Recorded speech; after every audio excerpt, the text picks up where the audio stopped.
फिर बहुत सारे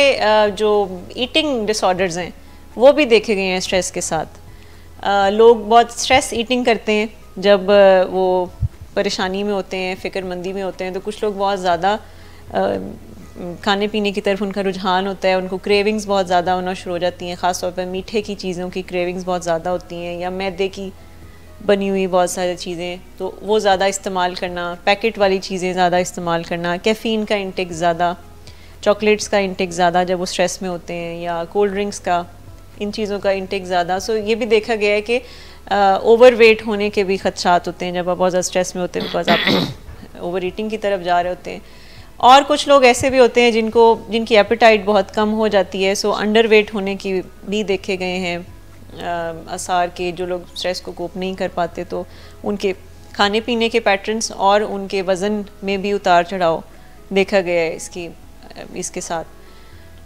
ये जो सारी बीमारियों की अभी मैंने बात की, जिक्र किया, मकसद सिर्फ ये है कि अगर कोई ये समझना शुरू कर दे कि जो स्ट्रेस का ताल्लुक सिर्फ ये नहीं है कि हमारे माइंड के साथ होता है, इसका ताल्लुक हमारी पूरी बॉडी से होता है। जैसे हेडेक्स बहुत ज़्यादा रिपोर्ट किए जाते हैं, जो लोग स्ट्रेस को हैंडल नहीं कर पाते, तो आए दिन माइग्रेन की प्रॉब्लम्स रिपोर्ट करते हैं, तो आए दिन वो जो है वो सर के इर्द गिर्द जो है वो पट्टी बांध के बैठे होते हैं कि हमारे सर में दर्द हो रहा है। आए दिन वो ऐसी अद्वियात ले रहे होते हैं सर दर्द ख़त्म करने की, कि सर दर्द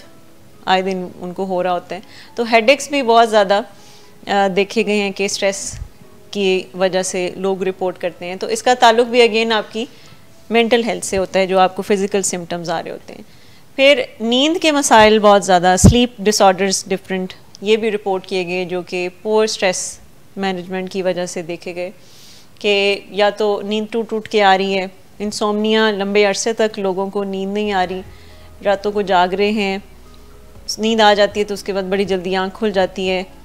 या फिर बाज़-औक़ात स्लीप पैरालिसिस भी रिपोर्ट किया जाता है कि किसी स्ट्रेसफुल इवेंट के बाद आप उसको कोप नहीं कर पाए उस स्ट्रेस को, और वो फिर आपके स्लीप पैरालिसिस ट्रिगर कर देते हैं। तो स्लीप डिसऑर्डर्स बहुत सारे स्ट्रेस के साथ रिपोर्ट किए गए। जब भी किसी को इस तरह की कोई यानी जिसकी स्ट्रेस कोपिंग जिसने सीखनी है और बड़ा कोई स्ट्रेस महसूस हो रही है, तो अगर कोई चंद सवाल अपने साथ करना शुरू कर दे कि क्या उसने बीमारों ने ये, अगर कोई कुछ सवाल हम अपने साथ करना शुरू कर दें, जब हम बहुत वरिड होते हैं और हम सारी रात बैठ के तो फ़िक्र कर रहे होते हैं, और कोई अगर कहे कि अभी आप सो जाएं, अभी आप फ़िक्र ना करें, सुबह बात करेंगे, तो ये बहुत अजीब लगती है उस शख्स को बात, जब हम किसी को ये कहते हैं।